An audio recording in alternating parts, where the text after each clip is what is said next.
Je vais commencer cet épisode par quelque chose de simple, mais peut-être d'inconfortable.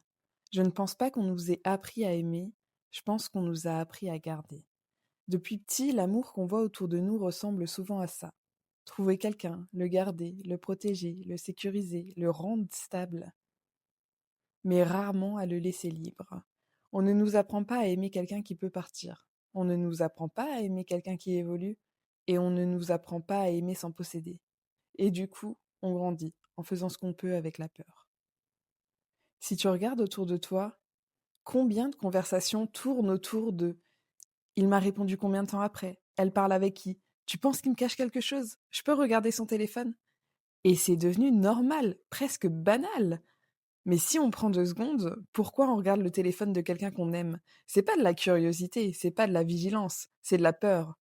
La peur de ne pas suffire, la peur d'être remplacé, la peur d'être quitté. Et notre cerveau, pour calmer cette peur, cherche du contrôle. Et le problème, c'est que le contrôle, il ne crée jamais de la sécurité, contrairement à ce qu'on pourrait croire. Il crée une dépendance à la surveillance. Et plus tu surveilles, plus tu as besoin de surveiller. Parce que la vraie sécurité relationnelle, elle vient pas de l'accès aux messages, elle vient de la confiance intérieure. Et je vais te dire quelque chose, mais que je pense profondément. L'amour basé sur le contrôle n'est pas de l'amour. C'est de l'anxiété attachée à quelqu'un.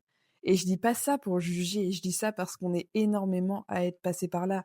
Moi, la première. J'ai connu cette forme d'attachement, cette forme de peur, cette envie d'être assurée.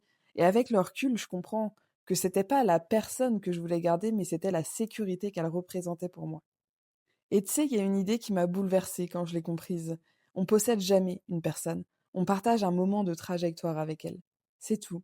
Et quand tu intègres ça profondément, ça change vraiment la façon dont tu aimes. Tu passes de «j'espère que tu resteras» à «merci d'être là maintenant». Et ce glissement, il paraît minuscule, mais il transforme tout. Parce qu'aimer quelqu'un librement, c'est pas être indifférent, indifférente. C'est être courageux, courageuse. C'est accepter que tu contrôles pas de toute façon les sentiments de l'autre personne, tu contrôles pas son désir, tu contrôles pas ses choix. En fait, tout ça, ça dépend pas de toi. Et le vrai courage là-dedans, c'est que tu choisis d'aimer quand même. Et ça, c'est l'opposé de la faiblesse. C'est une forme de maturité émotionnelle très très rare. Et je sais que la liberté fait peur parce qu'elle enlève l'illusion de garantie. Quand quelqu'un est libre, cette personne, elle peut décider de rester ou de partir. Et ça nous met face à une réalité brutale, c'est que l'amour n'est jamais garanti. Alors ça peut vite nous faire paniquer. Mais juste réfléchis à ça. Si quelqu'un reste uniquement parce qu'il se sent surveillé, retenu, obligé, sécurisé, est-ce que c'est vraiment être choisi ou est-ce que c'est juste être conservé? Aimer librement, c'est vouloir être choisi, chaque jour. Pas verrouillé, pas sécurisé, pas retenu. Vraiment, choisi. Et ça donne une valeur immense au lien, parce qu'il existe par désir et pas par contrainte. Et c'est bien là toute la différence. Et dans cet épisode, je ne parle pas que de relations amoureuses. Ça vaut aussi pour l'amitié. Aimer ses amis librement, c'est accepter qu'ils changent, qu'ils rencontrent d'autres gens, qu'ils vivent des choses sans nous, sans voir ça comme un abandon. Parce que l'amour, sous toutes ses formes, c'est pas être indispensable, c'est être précieux, précieuse sans être nécessaire. Moi, je crois que la forme d'amour la plus pure, en tout cas celle à laquelle j'aspire, c'est celle qui dit: je ne veux pas te réduire à ce que tu représentes pour moi, je veux que tu sois pleinement toi. De toute façon, l'attachement, il devient anxieux quand la relation, elle devient notre source principale d'ancrage. Combien de personnes s'oublient dans une relation? Et je pourrais faire un autre épisode d'ailleurs sur un sujet qui est plutôt intéressant, sur la différenciation de soi. C'est ce juste équilibre entre rester soi-même et avoir un lien très fort avec quelqu'un. Et je pense que ça pourrait être plutôt intéressant.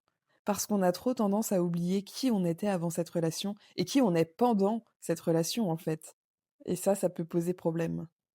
Et je sais que ça demande énormément de lâcher prise. Ça demande de grandir, ça demande d'affronter ses propres insécurités, d'accepter que l'autre personne ne nous appartienne pas, qu'elle soit libre et que vouloir la posséder, de toute façon, ça ne mènera à rien. C'est pas confortable tous les jours. Il y a des moments où la vulnérabilité, elle est là, où l'attachement, il tire un peu, où l'ego, il veut être assuré, bien sûr. Mais moi, je reviens toujours à cette conviction.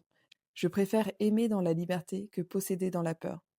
Et juste, je vais le redire encore une fois. Je préfère aimer dans la liberté que posséder dans la peur. Parce que la liberté n'éloigne pas les bonnes personnes. Elle éloigne celles qui n'étaient pas là par choix. Voilà un peu ma définition de comment je vois les relations, en tout cas dans ma vie. Et si cet épisode devait changer une seule chose en toi aujourd'hui, ce serait peut-être ça. Arrête de chercher à sécuriser les gens. Travaille déjà à te sécuriser, toi. Parce que la vraie paix relationnelle, elle vient pas de ce que fait l'autre, elle vient de ta capacité à exister, même sans contrôle. Alors juste prends 2 secondes et mémorise tout ça. Observe tes relations, sans culpabilité, sans jugement, juste avec honnêteté. Et demande-toi vraiment, est-ce que tu aimes par liberté ou par peur? Et je vais te laisser sur cette phrase. Si cet épisode t'a parlé, partage-le autour de toi, envoie-le à quelqu'un. Parce que comprendre ça, ça peut vraiment transformer la façon dont on aime toute sa vie. Je vous fais des bisous, je vous dis à la semaine prochaine pour un tout nouvel épisode. Prenez soin de vous, ciao!